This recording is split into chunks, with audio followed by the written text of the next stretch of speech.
Vous allez un peu clôturer nos travaux aujourd'hui avec une première question que j'ai envie de vous poser, parce que je l'ai posée au représentant du ministre danois des Transports qui va présider le Conseil de l'Union européenne. Les chiffres avancés par la Commission dans son livre blanc concernant les infrastructures de transport, plus les équipements, plus les véhicules intelligents de demain, etc., c'est 1500 milliards fois 2. C'est des chiffres qui font un peu frémir. Qu'est-ce que vous en pensez? Frémir dans une période de crise?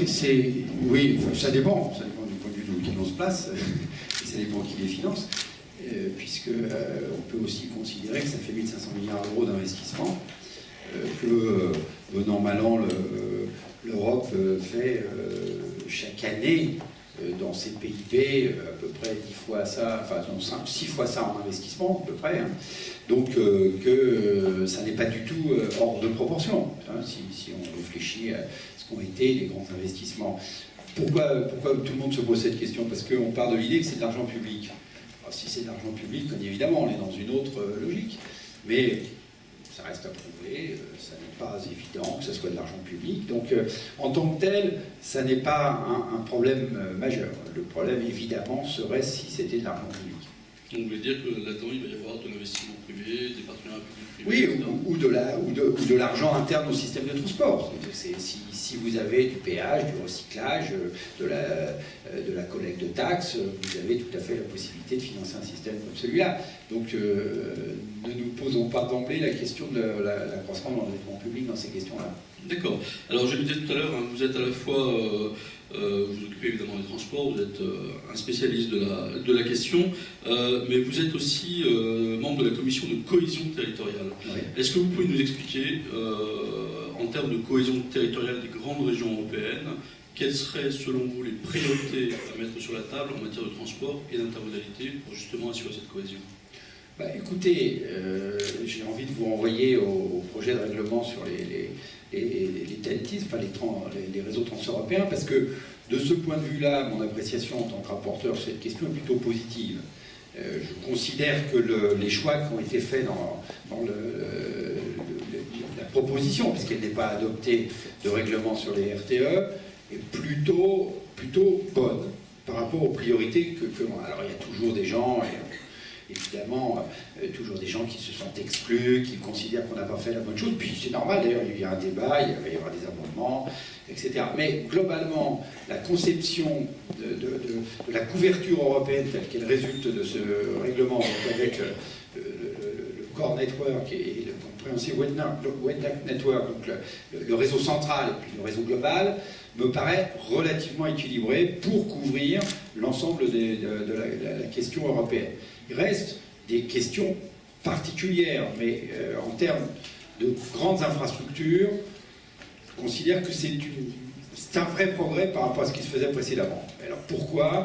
Parce qu'on a une logique intermodale forte, l'intégration des ports, des aéroports, des voies ferroviaires sur l'ensemble du système est plutôt bien faite. Il y a encore des questions qui se posent, notamment du côté de la logistique.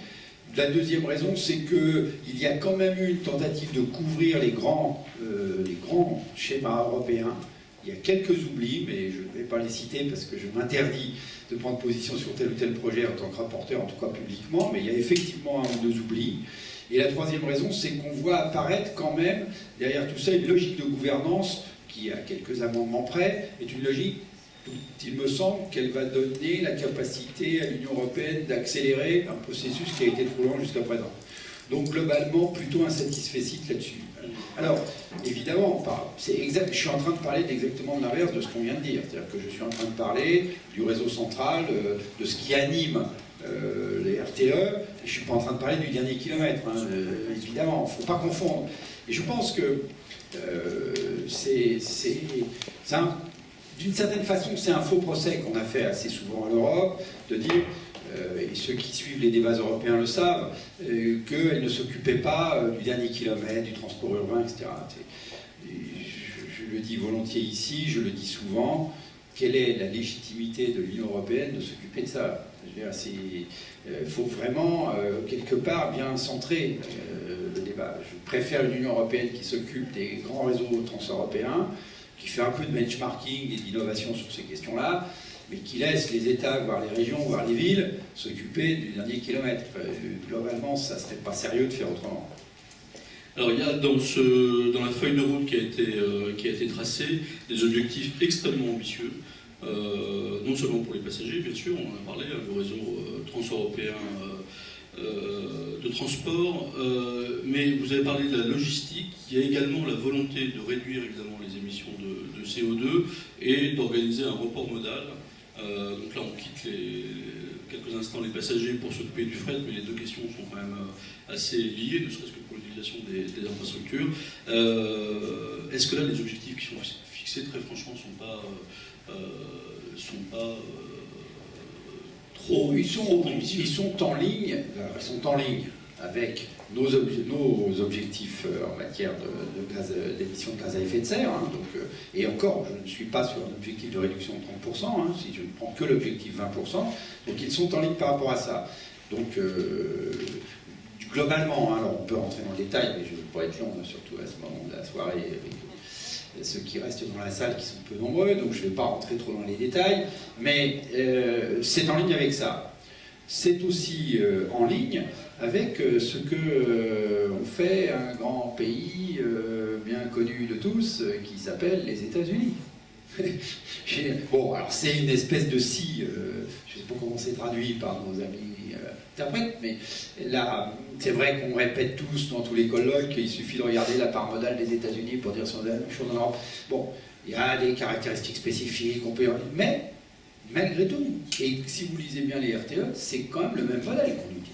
C'est-à-dire c'est bien un modèle où on capte l'ensemble des flux de transit et qu'on fait du report modal sur les flux de transit. Alors ça suppose évidemment les 1500 milliards que vous avez donnés, hein, parce qu'on ne fait pas une traversée nord-sud de l'Europe dans les mêmes conditions qu'on fait une traversée est-ouest des États-Unis.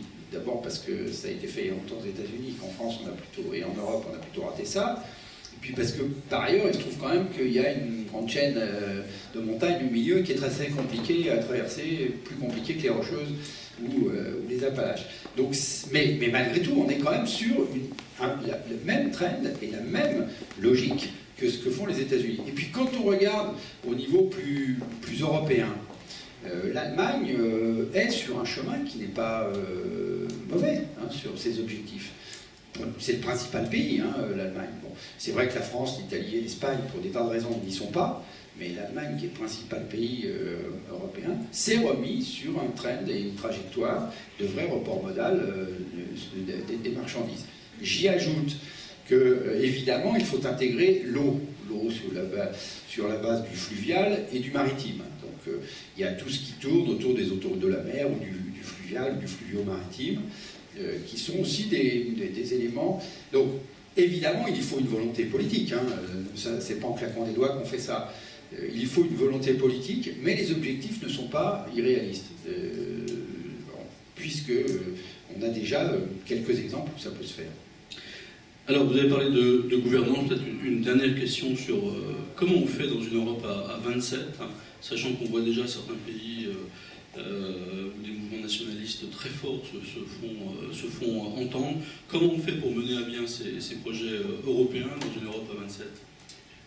Bien, je pense, c'est un débat important, hein, qui est compliqué, notamment dans mon pays, mais qui l'est aussi dans d'autres, puisque quand nous en discutons avec le Parlement, c'est assez compliqué. Je pense qu'il faut faire un saut fédéral, entre guillemets. Hein.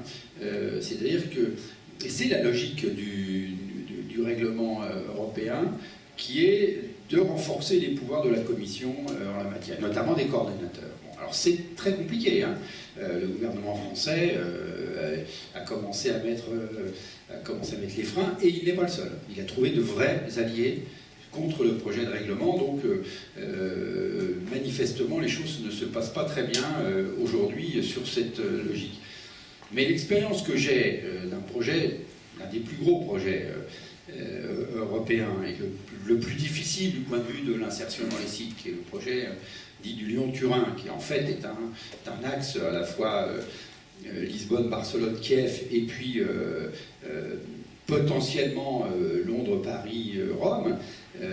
Ce projet-là, qui s'est heurté à des difficultés locales que tout le monde connaît en Italie, c'est assez largement, alors qu'il a très peu de pouvoir, Laurens Brinkhorst, qui est le coordonnateur, l'ancien ministre néerlandais, qui a créé les conditions qu'on en sorte. Derrière, il y a évidemment les États qui sont en charge de signer les traités et de mettre les financements, mais le rôle de M. Brinkhorst a été très important dans cette affaire-là. Et il est le coordonnateur version actuelle, il n'est pas le coordonnateur version future. Donc je crois qu'il y a là un enjeu, c'est-à-dire quand même aujourd'hui 18 ans, entre Essen et aujourd'hui 18 ans. Qu'est-ce qu'on a produit avec la méthode qu'on va appeler intergouvernementale? Donc à un moment, il faut quand même peut-être tirer les conséquences de tout ça et se dire comment on met plus de plus-value européenne à tous égards, y compris dans la gouvernance. Bien, merci beaucoup. Donc ça passe probablement par une révision des traités actuels. Non, parce que là, on est dans l'ordre du règlement, donc ça... Mais à terme, si on va aller vers le fédéralisme... Oui, mais là, je disais, c'est pour ça que je l'ai mis entre guillemets, ça n'est pas un traité, c'est juste renforcer le poids des opérateurs européens, purement européens, qui d'ailleurs peuvent être aussi bien la BCE qu'un emprunt européen. Je plaide beaucoup pour un grand emprunt européen, mais qui évidemment créerait un effet de levier et un saut fédéral aussi, au sens qu'il ne soit pas forcément de gouvernance, mais qu'il soit un saut pour avancer dans cette direction.